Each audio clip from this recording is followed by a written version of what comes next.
ନାଇଁ ଦେଖିପାରୁଥିବେ ମୁଁ ଜିତୁ ଆପଣଙ୍କୁ ସ୍ୱାଗତ କରୁଛି ଆଜିର ମିନି ବ୍ଲଗ୍କୁ।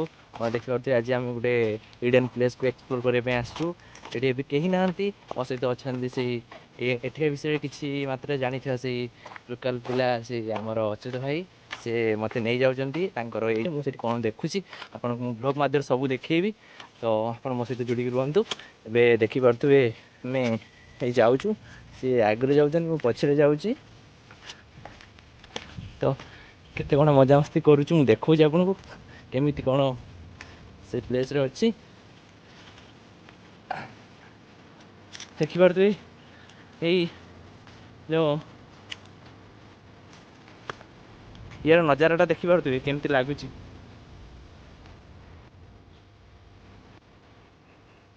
ଦେଖିପାରୁଥିବେ କେମିତି ଲାଗୁଛି, ଦେଖନ୍ତୁ। ସେ ଭାଇ ସେଠି ଧରିଗଲେଣି ନାହିଁ ଉପରେ, ମୁଁ କିନ୍ତୁ ଯାଇପାରୁନାହିଁ ଉପରକୁ।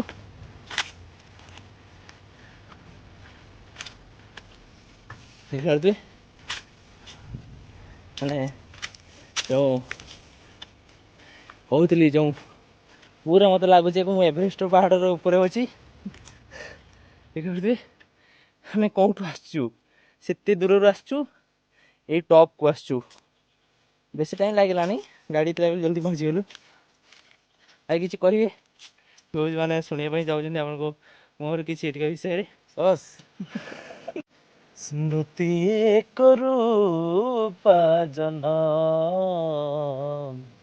ସ୍ମୃତି ରୂପା ଜହ୍ନ, ଘର ତାର ନୁହେଁ ସୁନୀଳ ଆକାଶ, ଘର ତାର ଏଇଆ ମନ,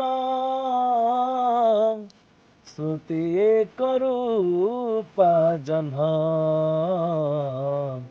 ସ୍ମୃତି ରୂପା ଜହ୍ନ। ବହୁତ ବଢ଼ିଆ ଥିଲା। ଦର୍ଶକମାନେ ଏଇ ଗୀତ ଶୁଣି ବହୁତ ଏନ୍ଜୟ କରିଥିବେ, ମୋତେ ଆଶା ଅଛି। ତ ଆପଣଙ୍କୁ କେମିତି ଲାଗିଲା ମୁଁ ତ କହିଦେଲି, ଆପଣମାନଙ୍କୁ କେମିତି ଲାଗିଲା ଭାଇଙ୍କର ସୁମଧୁର ସଙ୍ଗୀତ, ତ ଆପଣ ମୋତେ କମେଣ୍ଟ ମାଧ୍ୟମରେ ଜଣାଇବେ। ମାନେ ଆମେ ଏବେ ଓହ୍ଲାଉଛୁ ରାସ୍ତାରୁ, ସେ ଉପରୁ ଓହ୍ଲାଉଛୁ। ବହୁତ ଆମେ ଉପରକୁ ଯାଇଥିଲେ, ଉପରକୁ ଆମେ ଯାଇଥିଲୁ, ବହୁତ ଉପରକୁ ଯାଇଥିଲୁ, ସେ ପାହାଡ଼ ଅଛି। ଏବେ ଆମେ ଆମର ଯେଉଁ ବାଇକ୍ ରଖିକି ଯାଇଥିଲୁ ଆମେ ସେଇଠି ଯାଉଛୁ। ସେ ଭାଇ ଆଗରେ ଯାଉଛନ୍ତି, ଦେଖିପାରୁଥିବେ ସେ ବହୁତ ହାଲିଆ ହେଇଗଲେଣି। ସେ କହୁଥିଲେ କି ମୋତେ ଡିହାଇଡ୍ରେଟ୍ ଲାଗୁଛି ଖରାରେ, ତ ପାଣି କିଛି ଲାଗୁନି, ମିଛ ଓହ୍ଲେଇ ସାରିଲା ପରେ ଆଉ ଲାଗୁନାହିଁ। ହଉ ଠିକ୍ ଅଛି, ସେ ତାଙ୍କର ବାହନ ମିଳିଗଲା ପରେ ତାଙ୍କୁ ଫ୍ରି ଲାଗୁଛି।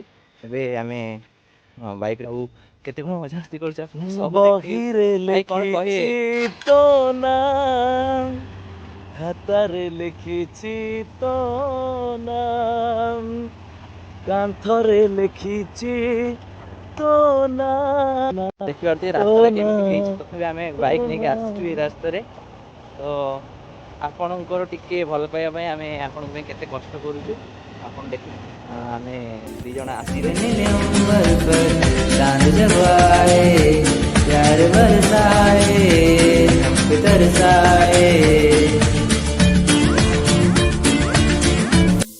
ଦେଖିପାରୁଥିବେ ମୟୂର, ମୟୂର ଦେଖନ୍ତୁ, ଦେଖନ୍ତୁ ହିଡେନ୍ ପ୍ଲେସ୍ରେ ମୟୂର, ମୟୂର କେତେ ମୟୂର ଦେଖନ୍ତୁ, ଦେଖନ୍ତୁ, ଦେଖନ୍ତୁ ଦେଖିପାରୁଥିବେ ମୟୂର। ଦେଖନ୍ତୁ ଆମେ ଗାଡ଼ି ସ୍ଲୋ କରିଛୁ, କେତେ ମୟୂର ଦେଖନ୍ତୁ, ଆମେ ପାର୍ଟି କରୁ। ଦେଖିପାରୁଥିବେ କେତେ ମୟୂର ଗୁଡ଼ା, ସେମାନେ ସେଇଠି ଖେଳୁଛନ୍ତି। ବହୁତ ବହୁତ ଯାକ ମୟୂର ଏଇ ସାଇଡ଼୍ରେ ଅଛନ୍ତି, ଆପଣ ଦେଖିପାରୁଥିବେ ବହୁତ ମୟୂର। ବାଘ, ବାଘ ଅଛନ୍ତି, ବାଘ, ବାଘ ବି ଭାଇ କହୁଛନ୍ତି ବାଘ ଅଛନ୍ତି। ମୋତେ ତ କାହିଁ ଲାଗୁନି ବାଘ ଅଛି, ତଥାପି ଦେଖିଲେ ଏନ୍ଜୟ କଲେ। ଯାହା ହଉ ଆମ ସହିତ ଏତେ ଟାଇମ୍ ଯୋଡ଼ିକି ଥିଲେ, ମୁଁ ଆପଣଙ୍କୁ ହୃଦୟରୁ ଧନ୍ୟବାଦ ଜ୍ଞାପନ କରୁଛି। ଆଉ ଭାଇ ବି ବହୁତ ରିସ୍କ ନେଇକି ଯାଇଥିଲେ ବାଇକ୍ଟାକୁ ଉପରକୁ ଉଠେଇକି, କିନ୍ତୁ ତାଙ୍କ ପାଇଁ ଏଇଟା ସବୁ ଛୁଆ ଖେଳ ଭଳିଆ କଥା, ତ ତାଙ୍କର ଅଭ୍ୟାସ ଅଛି। କିନ୍ତୁ ମୋତେ ଲାଗିଲା କି ଭାଇ ବହୁତ କଷ୍ଟ କଲେ, କାହିଁକିନା ମୁଁ ତ ଏମିତି କରିପାରିନଥାନ୍ତି ଏତେ ରିସ୍କ ନେଇକି। କାହିଁକିନା ଦେଖିପାରୁଥିବେ ମନ୍ଦିର ଅଛି, ଦେଖିପାରୁଥିବେ ଆମେ ଏଇସବୁ ଏଇ ରୁଟ୍ରେ ଯାଇଥିଲୁ। ଏଇଟା ହେଉଛି ଶନିଦେବଙ୍କ ମନ୍ଦିର, ଏଇଟା ହେଉଛି ମାନେ ସୁପ୍ରସିଦ୍ଧ ବାବା ଶନିଦେବଙ୍କ ମନ୍ଦିର। ସେ ଏଠାର ପ୍ରତ୍ୟକ୍ଷ ଦେବତା।